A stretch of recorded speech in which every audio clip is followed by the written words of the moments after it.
राजा परीक्षित ने हाथ जोड़ करके कहा, हे गुरुजी, जिसके जीवन के केवल 7 दिन बचे हों उसका कल्याण कैसे हो सकता है, थोड़ा सा बता दीजिए। तो ये प्रश्न राजा परीक्षित का सुखदेव जी को इतना पसंद आया कि उन्होंने महाराज स्तुति भी ना की, क्योंकि स्तुति करने में सोचा कि अधिक समय लगेगा, इसलिए श्री कृष्णम वयम नमः, भगवान को नमन करके और जगत का कल्याण करने के लिए भागवत सुनाने लगे। अच्छा, भागवत सुनने के कुछ नियम होते हैं और वो नियम मैं आज आपको बताऊंगा, थोड़ा ध्यान से सुनना। नियम क्या है?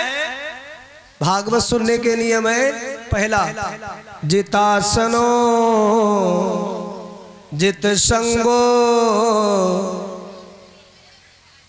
जित श्वासो जितेंद्रिय।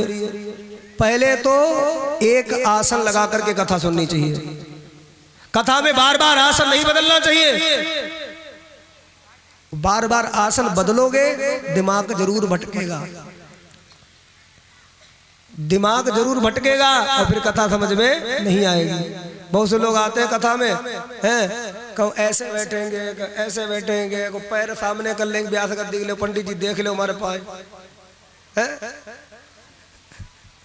कहो फिर महाराज ऐसे करेंगे, फिर उठ के चल देंगे, फिर महाराज घूम आएंगे, फिर थोड़ी देर बाद फिर बैठेंगे, बाद में पड़ोसी का कहीं, अरे चलो यार मजा ना आओ। ध्यान देना, बहुत से लोग बुराई करते हैं कथावाचक की, बोले पता नहीं कैसी कथा सुनाओ, तुम्हारे दिमाग में नहीं बैठे। तो जरा हम जो लोग जाकर हमारे दिमाग में कथा ना बैठे थे, तो उनसे हम जा पूछत का तुम दिमाग को लेके कथा में बैठे रहो, थोड़ा सा दिमाग को लेके बैठो तब तो कथा तुम्हारे दिमाग में बैठे। ध्यान देना, कुछ लोग तो ईर्ष्यावश महाराज बुराई करते रहते हैं, कथा उनके खूब पल्ले पड़ रही हो, समझो खूब आई रही, लेकिन भाई जा सोचो तो इनकी बाहू बाहू कैसे हुई रही, तो महाराज इसलिए बुराई कर रहे। अरे ऐसे पिछली बार आया भाई बढ़िया थे, एक एक बात समझाओ तो रहे। अच्छा, कथा को यही सोचना है, रसगुल्ला था ना कथा, जैसे तुम आए, तुमने कहा कथा मुंह खोलो, हमने उठाओ ले तो जल्दी मीठो मीठो लग गो, तो मुंह हटी ले, मुंह हटी ले। कथा कोई रसगुल्ला तो है ना, कथा को सुनने के लिए समय देना पड़ेगा। अब बहुत से लोग कथा सुनने आते हैं और समझ में ना आओ तो उठ के चले जाते हैं, 2 मिनट हम समझ में आ जाएगा, बस समय ना उनके पास है। जा तो बात ऐसे हुई कि जैसे एक आदमी तैरना नहीं आता था, तैरना जानते हो, नदी में लोग तैरते हैं बच्चे, एक आदमी को तैरना आता नहीं था, वो शहर से आया था, तब गांव में आओ तो गांव के लोग बोले चलो आज सिखाई दे, चलो नदी किनारे चलो। अब भैया उसे पकड़ लेंगे सब लोग, काले चलो आज तुम्हें तैरनो सिखाइए दी। जब वो गौ नदी किनारे, उसने कहा करो अपने कपड़े निकाले, सबने रखे तो उसने रखे थे, सब गहरे जल में कूदे। अब जिंदगी में कबू महाराज तैर नहीं पाता है, बहुत गहरे जल में कूदे सबकी देखने में। अच्छा, सब तो तैर तैर के महाराज मौज ले रहे, और जो पहली बार कूदे तो महाराज उनके गोते लगन लगे, मैं तो महाराज डूबन लगे। तो जो तैर लेता है उनने कही भैया डूबो जा, निकालो निकालो। 2-1 लड़का गए, उसे खींच लाए और सूखे में खड़ो करो आए, कहा लगे तुम नजदीक थोड़े जल में नहाई लेते, तो उसने कहा तुम लोगों ने कहीं हम सिखाई दी थे, हम गहरे में कूदे, और तुम लोगों ने तो हमें भैया ऐसे गहरे जल में कूदाओ, हम तो मर जाते अगर आप हमें ना निकालते हैं। उसने अपने कपड़ा उठाए, भाग खड़ो वो घर की तरफ, तो लोगों ने कही कहाँ जा रहे, अरे सीख लो कहाँ जा रहे, थोड़ा बहुत तो लगेगा और सीख जाओगे। उसने कपड़ा उठाए घर की तरफ, चलो भागत वो जाए रहो, कहाँ लोगो आज के बाद हम पानी में घुसेंगे ना जब तक हम पूरी तरीका तैरनो सीख ना जाएंगे। पानी में घुसेगो ना और तैरनो पूरी तरीका सीख जाएगो, कैसे सीख जाएगा? ऐसे ही जब तक महाराज कथा के पंडाल में आओगे नहीं, कथा को श्रवण करोगे नहीं, तब तक महाराज तुम्हारे समझ में भी कुछ आने वाली बात नहीं है। बोलिए गोविंद भगवान की जय। तो जितासनो, एक आसन लगा करके कथा में बैठे, फिर जित संगो, ऐसे के पास बैठो जो कथा का प्रेमी हो, तुम्हारा ध्यान ना भटकाए। फिर जित संगो जितेंद्रिय, अपनी सांसों पर विजय प्राप्त करो। बैठे 12, चले 18 और शोभन में 36 सांसें, और संभोग क्रिया में 1 मिनट में 64 सांसें चलती हैं। ये ऋषियों की गणना है। इसीलिए महाराज हर सांस को कीमती समझो। तेरा हर सांस है हीरा मोती, जय हो, जो लुटाने के काबिल नहीं है। तेरा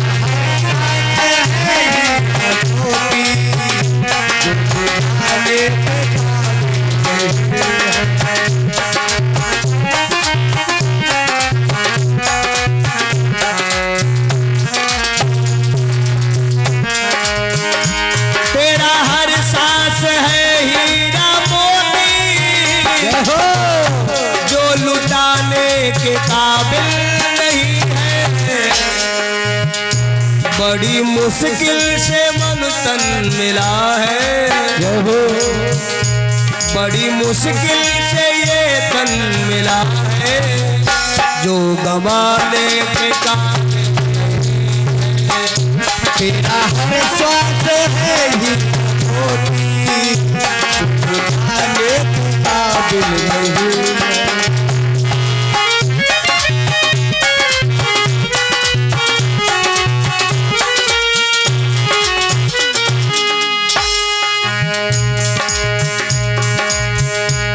कितना कीमती है ये हर एक सांस, सोच के देखो। एक सांस हम ले रहे हैं, एक सांस हम ले चुके हैं, और एक समय ऐसा आने वाला है कि एक सांस हम ले नहीं पाएंगे, चाहे कितने भी बड़े पैसा वाले क्यों ना हो जाए। बोलो, खरीद पाओगे? नहीं। इसीलिए मालूम होता है ये बहुत कीमती है। जमीन में हम पड़े होंगे, लोग चारों तरफ खड़े होंगे, नाक नक्शा सब कुछ बना होगा, कमी क्या होगी? सांसें नहीं चलती होंगी, है?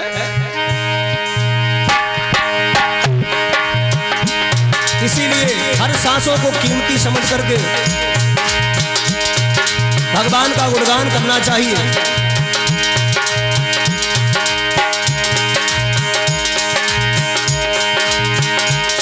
कुसंगत में लट्टू है ऐसा, हो जिसमें जावे खर्च करके पैसा।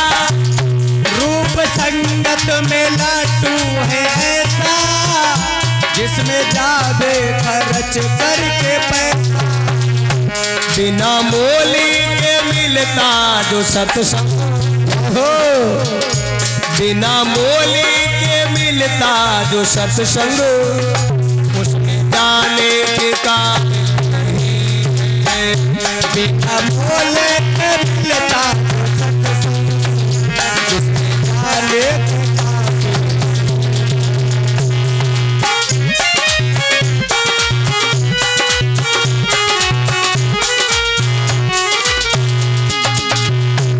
मनुष्य तन पाकर के कुछ अच्छे कर्म ना किए, किसी की सेवा नहीं की, अपनी कमाई से किसी का महाराज भला नहीं किया, तो हमसे भी अच्छे पशु हैं। पशु जी तेरी सेवा कमावे, बाद मरने के भी काम आवे। पशु जी तेरी सेवा कमावे, बाद मरने के भी काम आवे। जितने जीते जी सेवा नहीं की, जिसने जीते जी सेवा नहीं की, बाद मरने के काबिल नहीं है। हर श्वास है हीरा मोती, छुपाने के काबिल नहीं है।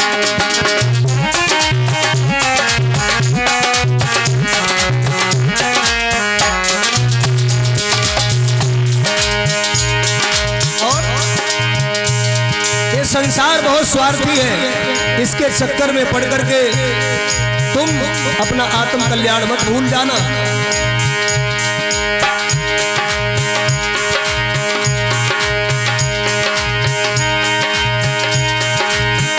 गई जवानी और आया बुढ़ापा, सबको लगने लगा तू पराया। गई जवानी और आया बुढ़ापा, सबको लगने लगा तू पराया।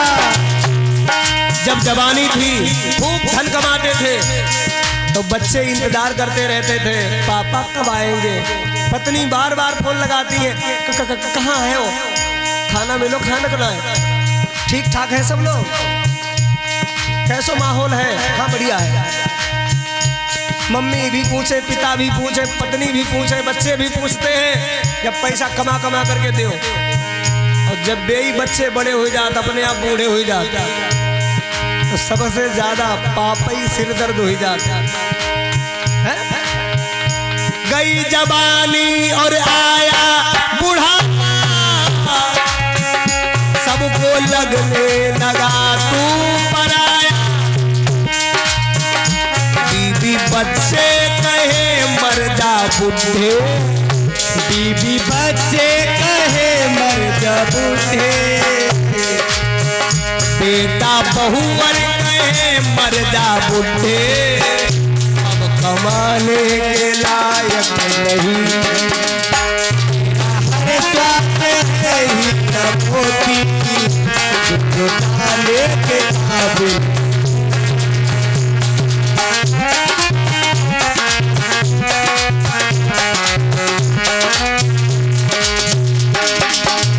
आज लोग सुनने के लिए दूर दूर से आते हैं। एक दिन ऐसा होगा चारपाई पर बीमार पड़े होंगे, लोगों को बुलाएंगे भैया थोड़ी देर बैठ लो, कोई पास बैठने को राजी नहीं होगा। ऐसा भी समय आता है जीवन में। ऐसा होगा बुरा हाल तेरा, जो बताते बने ना सब। ऐसा होगा बुरा हाल तेरा, जो बताते बने ना सवेरा। बन जा सच्चा तू सेवक प्रभु का, बन जा सच्चा तू सेवक प्रभु का, मुँह दिखाने के काबिल नहीं। हर स्वार्थ है ही हम होते, दिखाने के काबिल नहीं है।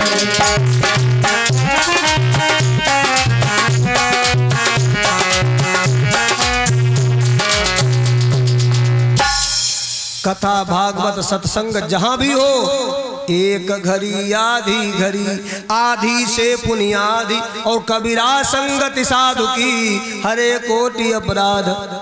जरूर समय निकाल करके कथा भागवत सुनने जाना चाहिए, धर्म कर्म करना चाहिए है, और लाभ ही लाभ होता है, नुकसान तो कुछ होता नहीं है। यदि नुकसान हुआ होता तो हर साल यज्ञ में लोग काहे भाग लेते, हर साल लोग काहे महाराज खूब मेहनत करते, कुछ ना कुछ लाभ होता है कि नहीं। हमारे कोटेदार साहब बता रहे थे कि महाराज पीछे बहुत बड़ी बीमारी चली थी, जिसमें महाराज तीर पड़ोसी गांव सब महाराज परेशान हो गए, लेकिन हमारे सिद्ध बाबा महाराज की कृपा से हमारा गांव सुरक्षित बचा रहा। तो लाभ हुआ कि नहीं? तो एक बार सिद्ध बाबा का जयकारा लगाने में कंजूसी करोगे कि नहीं? करना नहीं है, लगा दो जयकारा। बोलिए सिद्ध बाबा महाराज की जय हो, सिद्ध बाबा महाराज की जय हो, वृंदावन बिहारी लाल की जय हो, भागवत महापुराण की जय हो। प्रेम के साथ लाभ होता है, तभी तो महाराज धर्म कर्म से जुड़े रहते हैं लोग, भगवान लाभ देता है। एक गांव में एक सेठ जी रहते थे, बहुत ज्यादा उनके पास धन दौलत थी, लेकिन धर्म कर्म में सबसे पीछे रहते थे। अगर कोई चंदा मांगने चला जाए द्वारे पर तो साफ ही मना कर देते, हमें नहीं मतलब, अपनो खराब हो जाए, मोह मतलब नहीं, हम बीच में कछू नहीं दे सकते। सेठ जी जब दुकान पर चले जाते तब सिठानी जी बुलाई लेती कमेटी वाले, भैया उनके सामने मत मांगो करो भाई, तो पैसा कमानो जान, खर्च ना करनो जान, हमसे मांग लो 2000 रुपया चाहिए ले। सिठानी दे देती थी, धर्म कर्म खूब करे रहा, और मैं अपने पति को नहीं बताऊंगी, मैं दे देती हूँ, चिंता मत करना। अच्छा ध्यान देना, इस तरीका से समय गुजरता चला गया। एक दिन ऐसा हुआ, सिठानी जी दिन में कथा सुने आई, और उस दिन कोई नेता मंत्री खत्म हुई को तो महाराज दुकान रही बंद। तो सेठ जी महाराज ऐसे टहलते रहे खेत खलियान, शाम को जल्दी आई गए। कहने लगे यार तो दिन ना काटे कटे रहो। तो पत्नी बोली कथा ही सुने आवो। अब सेठ जी बोले जिंदगी में कबहू ना आए गए, तो भेज रही है कथा, अब हमने तो चंदऊ ना दो। पत्नी बोली हुई है कोई बात ना है, कोई तुमसे कछू ना कही जाइए आराम से, अब बैठ जाइए सुप्पा सुन लियो कहा है। अब कहने लगे हमारी इच्छा ना हो जाने हम ना जाइए। पत्नी बोली जाओ, मनुष्य तन पाए के कछु धर्म कर्म में ना जुड़ रहे हो। अच्छा, पत्नी वही श्रेष्ठ होती है जो पति को धर्म के काम में लगावे, पाप से जो बचाए, जो पतन से बचाए वो पत्नी, और जो धर्म के मार्ग पर पति को आगे लेके जाए वो धर्म पत्नी। और एक होती है वाइफ। वाइफ का मतलब अंग्रेजनी, वाइफ माने वाईफाई। वाईफाई चलता है सिग्नल, पता नहीं किससे जुड़ जाए उसके टावर सिग्नल आउन लगे दिमाग में। तो वाईफाई अंग्रेजन होती हैं, इनके एक ना हो तो जीवन साथी अनेक हो जात, पता नहीं किनके साथ हम इनको वाईफाई जुड़ जाए। बोलो गोविंद भगवान की। हमारे भारत में जितनी है वो सब है महाराज धर्म पत्नी या पत्नी, वाइफ तो एक भी नहीं है। यहाँ तो है ना एक। बोलो गोविंद भगवान की। क्योंकि महाराज पति की सेवा करना नारी का परम कर्तव्य है। जो पतन से बचाए वो धर्म पत्नी। पत्नी ने कहा जाओ सुनियाओ कथा। अब जा तो नहीं रहा है, लेकिन पत्नी के फटकार पर अच्छे चल दे। बहू आई गए पांडाल। अब उनकी हिम्मत ना पड़ी बैठत, तो दूर खड़े लोगन ने कही देखियो सेठ जी कथा सुनना है। आज तो सूरज पश्चिम से निकलने लगो भैया। लोगन ने देखो कहाँ लेके बुलाए ले भैया, बुलाए लो। तो उनसे कही खड़े हो, आए जाओ भाई। आई गए, उन पर कही आई गए बैठ जाओ। तो भाई ऐसी जगह बैठे जहाँ धोखा लगाने की पूरी व्यवस्था। महाराज बैठ गए। अब बैठे तो नींद जुड़ाई, उन्हें ऐसी नींद आई सब तो कथा मगन हुई गए। उन्हें जिंदगी में वो सुनी हती ना, तो उनके पल्ले कछू ना पड़ो। महाराज मुंह खोले गो खर्राटा बजा के सोई गए। कथा धीरे धीरे समापन होने को समय आएगो। सब लोग ने आरती करी, प्रसाद बटो, सब लोग अपने अपने घर ही चले गए। भाई जिंदगी में कबहू ना सुनन जात ना, भाई वहां सोते ही रह गए। 2 आदमी केवल बचे। एक बहु आदमी जिसकी पल्ली बिछी रहा है, और एक भाई जो कुंभकर्ण की नाती सो उतरा है। महाराज बड़ी देर हुई गई। वो पल्ली वालों जा सोचे कि जब जातो भैया अपने घर हम अपनी समेट के रखते ना, वो उठे तो उसने पूरी पल्ली महाराज ऐसे समेट लाओ, उन्हें ऊपर ऐसे धूल सब उड़ाई दे। कहा लगे क्या बात है, उन्हें कही जाओ। कहने लगे वो हो कितनी बढ़िया कथा सुना भाई तुम्हारे पंडित जी। तो उसने कहा तुम्हें कैसे पता, तुम आए सो ही गए। कहा लगा सो ही नहीं गए, हम कहते समाधि में गया, इतनी अच्छी कथा सुनाओ।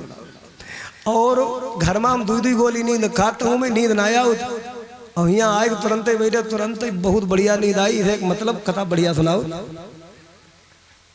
अच्छा, पत्नी इंतजार कर रही थी। मैं सोचा है कि जिंदगी में सुनना ही जात रहा है, वो आज सुनन गए तो कहते आए ना। हमें कहते पूरे जने चेले ही बन जाएंगे गुरु जी के जने का। तो पत्नी इंतजार कर रही थी सिठानी, सोई वे पहुंच गए। हाँ, पत्नी बोली सुनिया है, बताओ का सुनाओ। कहाँ लगे कछू बहुत बड़ी कथा ना सुनाई, 3-4 शब्द कहे।